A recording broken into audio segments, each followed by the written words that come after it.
بسم اللہ الرحمن الرحیم۔ ناظرین، ہم نے جہاں کازل ریلیشن شپ کو اسٹڈی ہم نے کیا تو وہاں ایک اس کو کنٹراسٹ کیا ہم نے کوریلیشنز کے ساتھ بھی۔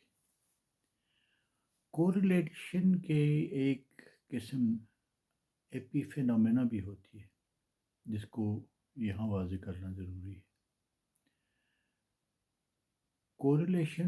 کوریلیٹو جو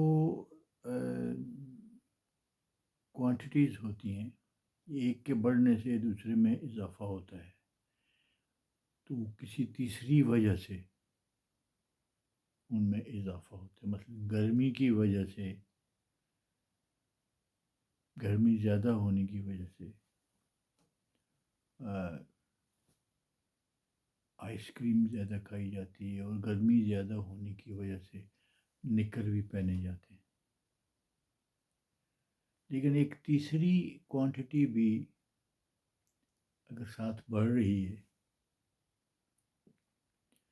تو اس کا ان دونوں کوانٹٹیز کے ساتھ کوئی ڈائریکٹ کازیٹیو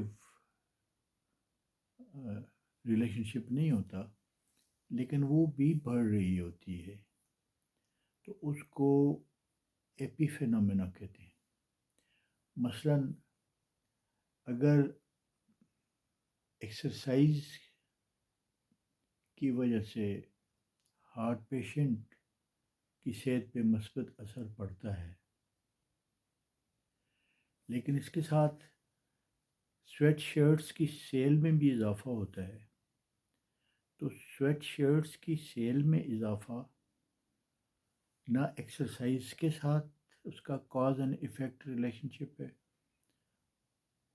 اور نہ ہی اس کا صحت پہ مثبت اثر پڑنے کے ساتھ۔ تو یہ ایک ایسا فینومینا ہے، ایک ایسا ویریبل ہے جو کہ independent of cause and effect ہے، اور یہ کوریلیشن کی ایک قسم ہے، لیکن یہ اس سے مختلف ہے۔ ایک جو سمپل کوریلیشن ہے اس سے یہ ریلیشن شپ ڈفرینٹ ہے، اس کو ایپی فینومینا کہتے ہیں۔ جس طرح میں نے ایک مثال آپ کو دی تھی۔ انشاءاللہ اگلے کسی پروگرام میں اس کی کسی اور پہلو سے اس پہ مزید روشنی ڈالوں گا، تو آپ کے اوپر مزید یہ کلیئر ہو جائے گا۔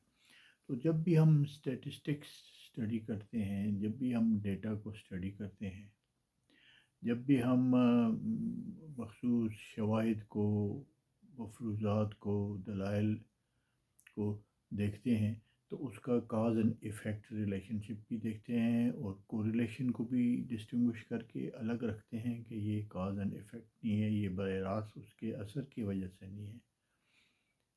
اسی طرح ایک کوریلیشن ایسی بھی ہم نے دیکھنی ہوتی ہے جو کہ ایپی فینومینا کی وجہ سے ہوتی ہے، اور اس کا کاز اینڈ ایفیکٹ جو ریلیشن شپ ہے، جو دو کوانٹیٹیز ایک ساتھ بڑھ رہی ہیں یا کم ہو رہی ہیں، اس کا ان کے ساتھ کوئی کازیٹیو ریلیشن شپ نہیں ہوتا۔